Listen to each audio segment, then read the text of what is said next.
Bismillahirrahmanirrahim. Assalamualaikum warahmatullahi wabarakatuh. Kita akan bahas surat Al-Baqarah ayat 183 yang sudah akrab ya dengan kita tentang puasa. Keistimewaan ayat tentang puasa ini selalu diakhiri dengan la'allakum. Terus ayat 185 la'allakum. Terus ayat 186 la'allahum yarshudun. Dan sebaliknya juga ayat 187 la'allakum, yang berarti di situ ada harapan dan juga ada target ibadah dan juga jaminan ibadah. Kalau puasa, asyam, target dan jaminannya adalah menjadi orang yang bertakwa.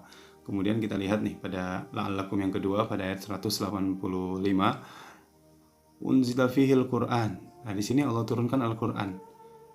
Yang mana targetnya adalah la'allakum tashkurun. La'allakum tashkurun. Orang yang ahlul Qur'an, orang yang dekat dengan Quran, ini dia akan mempunyai perangai orang yang bersyukur. Otomatis itu. Artinya orang yang bersyukur, dia pasti orang yang dekat dengan Al-Qur'an. Begitu pula orang yang berdoa, dia nanti akan mendapatkan petunjuk dan bimbingan dari Allah. Yang mau kita bahas adalah apa hubungan Al-Qur'an dengan syukur.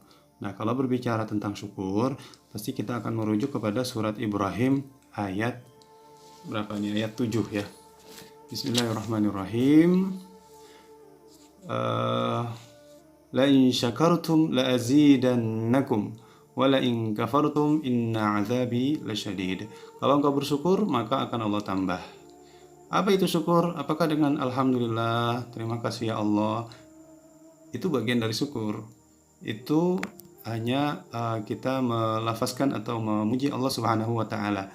Namun syukur versi Al-Qur'an seperti apa? Nah, pada tadabbur kali ini saya akan mengajak bagaimana Al-Qur'an merekam atau merekod pribadi-pribadi yang telah diakui kesyukurannya oleh Allah Subhanahu wa taala. Kita lanjut ke surat An-Nahl. Ini dia. Surat An-Nahl ayat 120, yaitu tentang Nabi Ibrahim. Kita lihat ya, 120. Inna Ibrahima kana ummah. Kata umat di sini satu orang, tapi dia kualitasnya seperti umat, kumpulan orang yang banyak. Karena Nabi Ibrahim sebagai qanitan lillahi hanifa. Karena Nabi Ibrahim adalah pribadi yang taat kepada Allah dan hanif. Kata umatan di sini karena Nabi Ibrahim sebagai panutan, berhak dijadikan panutan, dijadikan suri tauladan. Dalam surat Al-Mumtahanah juga Allah jelaskan, laqad kana lakum fihim uswatun hasanatun fi Ibrahim walladzina ma'ah. Jadi tidak hanya Nabi Muhammad yang menjadi uswatun hasanah, Nabi Ibrahim juga disebutkan dalam Al-Qur'an sebagai uswatun hasanah, sebagai suri tauladan. Jadi Nabi Ibrahim dikatakan sebagai orang-orang yang bersyukur, syakiran li'an ummi, orang yang bersyukur dengan nikmat Allah karena lantaran Nabi Ibrahim mempunyai pribadi yang patut dijadikan suri tauladan dan juga panutan. Jadi kita harus seperti itu. Yang kedua, Allah rekam dalam surat Al-Isra, tadi surat An-Nahl, sekarang Al-Isra ayat 3. Siapakah orang yang bersyukur itu? Yaitu Nabi Nuh. Innahu kana 'abdan syakura. Nabi Nuh ini adalah hamba yang bersyukur. Kenapa demikian? Kita tahu di dalam Al-Quran dijelaskan Nabi Nuh berdakwah selama alfasanatin ila khamsina aman, atau 950 tahun Nabi Nuh berdakwah, menghabiskan waktunya lailan wa nahara untuk mengajak orang berdakwah. Maka saudara-saudaraku, pribadi yang bersyukur yang kedua yaitu adalah pribadi yang mengajak kepada kebaikan, yang giat dan gigih untuk berdakwah, untuk menyebarkan syiar-syiar agama Allah Subhanahu wa taala. Yang selanjutnya yaitu dalam surat Saba ayat 13. Surat Saba ayat 13. Ini juga ayat yang sering kita hafal ya. I'malu ala Dawud syukra. Bekerjalah, wahai keluarga Daud, bekerjalah untuk bersyukur kepadaku.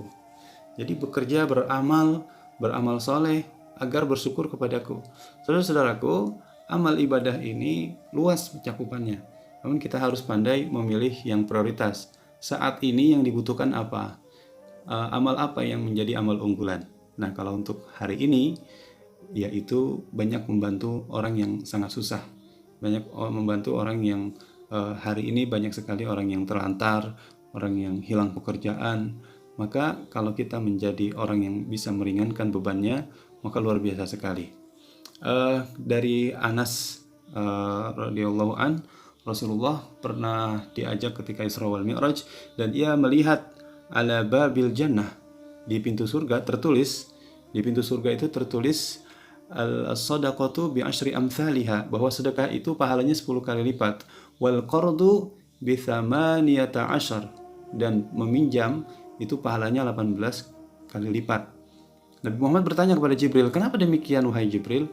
Karena kalau orang bersedekah, menerima sedekah, boleh jadi dia mempunyai harta, boleh jadi yang disedekahkan itu punya harta. Tapi kalau orang meminjam, itu sudah pasti orang itu sangat butuh.